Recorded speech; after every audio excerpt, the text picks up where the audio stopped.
Hi friends, எல்லோரும் எப்படி இருக்கீங்க? இன்றைக்கி வீடியோவில் என்ன பார்க்க போகிறீங்கன்னா, ஒரு ஸ்நாக்ஸ் ஐட்டம் தட்டை இதுதான் நம்ம பார்க்க போகிறோம். இது எல்லடன்னு சொல்லுவாங்க, தட்டையும் சொல்லுவாங்க. சரின்ட்டு இப்போ இது எப்படி செய்யலான்னு பார்க்கலாம். அதுக்கு முன்னாடி என் சேனலுக்கு மறக்காமல் சப்ஸ்கிரைப் பண்ணிடுங்க. வாங்க வீடியோக்குள்ளே போகலாம். நான் 1 கிலோ புழுங்கரிசி எடுத்திருக்கேன். இட்லி அரிசி சொல்லுவாங்கள்ல, அது எடுத்திருக்கேன் 1 கிலோ. இது 2 மணி நேரத்துக்கு மேலேயே நல்லா நம்ம ஊற வச்சாச்சு. இப்போ நம்ம கிரைண்டரில் போட்டு நல்லா மைய அரைக்க போகிறோம். வாங்க இது எப்படி செய்யலான்னு பார்க்கலாம். இது நல்லா கழுவி தான் நான் எடுத்து வச்சுருக்கேன். இப்போ நம்ம கிரைண்டரில் போட்டுடலாம்.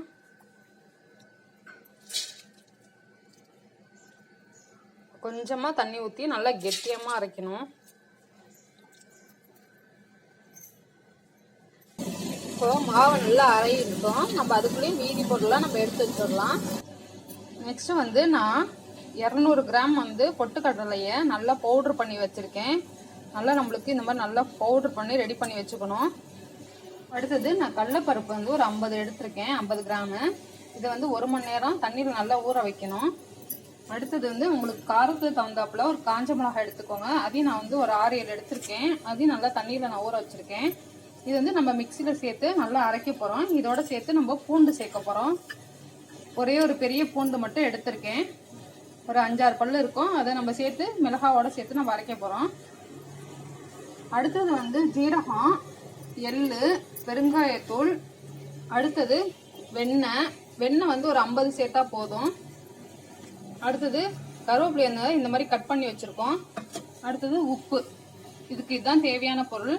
நம்ம ஃபஸ்ட்டு மிளகாவையும் பூண்டையும் நம்ம அரைச்சிட்டு வந்துடலாம்.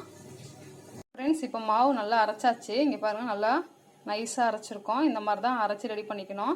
இப்போ நெக்ஸ்ட்டு இதில் நான் பொட்டுக்கடலை மாவு சேர்க்க போகிறோம். 200 கிராம் எடுத்திருக்கேன். அதை நல்லா பவுட்ரு பண்ணியாச்சு. இப்போ அதை சேர்த்துடலாம்.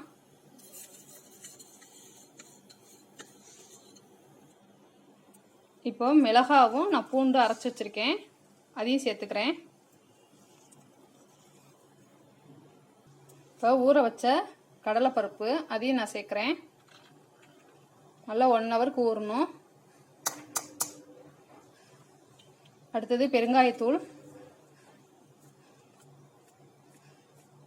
இப்போது எள்ளு, ஜீரகம் ரெண்டுத்தையும் சேர்க்குறேன்.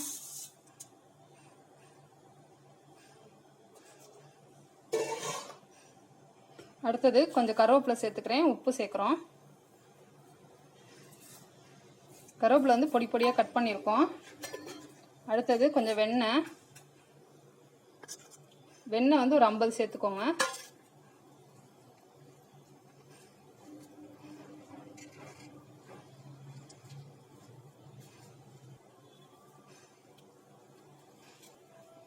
இப்போ நல்லா பிசைஞ்சிக்கலாம்.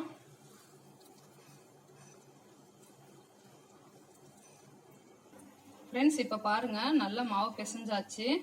கையில் நம்மளுக்கு ஒட்டக்கூடாது. அப்படி லைட்டாக ஒட்டுறமா இருந்துச்சுன்னா கொஞ்சமாக எண்ணெய் இந்த மாதிரி கையில் தடவிக்கலாம். பாருங்கள், எங்கள் அம்மா தான் பக்கத்தில் செய்கிறாங்க. இப்போ சின்ன சின்ன பால்ஸாக எடுத்து உருட்டிக்கலாம். இப்படி உருட்டிட்டு ஒரு பிளாஸ்டிக் பேப்பர் இருந்தால் கொஞ்சம் பக்கத்தில் எண்ணெயை வச்சுக்கிட்டு இந்த மாதிரி மெலிசாக தட்டணும். இப்போது ஆயில் நல்லா ஹீட் ஆகிடுச்சு பாருங்கள். இந்த மாதிரி ஒவ்வொன்றா நம்ம போட்டுடலாம்.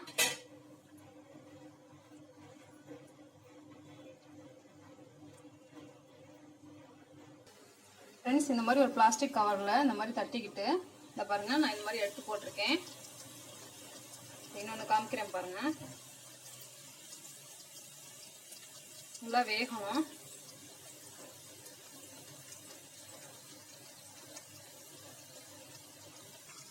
பாருங்க ஃப்ரெண்ட்ஸ், எல்லோட சூப்பராக ரெடி ஆகிட்டு இருக்கு. நம்ம இப்போ லைட்டாக திருப்பி போட்டுக்கலாம். ஃப்ரெண்ட்ஸ், நம்மளோட எல்லோட சூப்பராக ரெடி ஆயிடுச்சு. இப்போ நம்ம எடுத்துடலாம். அந்த எண்ணெயோட சத்தம் நம்மளுக்கு ஃபுல்லாக அடங்கியிருக்கணும். அப்போ தான் நம்மளுக்கு ரெடி ஆயிடுச்சுன்னு அர்த்தம். இப்போ எடுத்துடலாம்.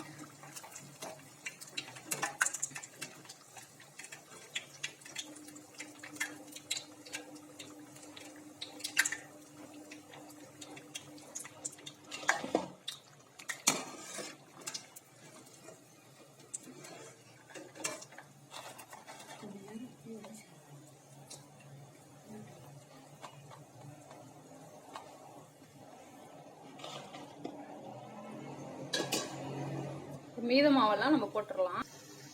மீதி இருக்க மாவை நம்ம போட்டுட்ருக்கோம். இப்போ நம்மளோடது சூப்பராக ரெடி ஆயிடுச்சு பாருங்கள். பார்க்கவே சூப்பராக இருக்குல்ல. நீங்களும் உங்கள் வீட்டில் ட்ரை பண்ணி பாருங்கள், செம்மையாக இருக்கும். இந்த மாதிரி நம்ம ஒரு பிளேட்டில் மாற்றிக்கலாம்.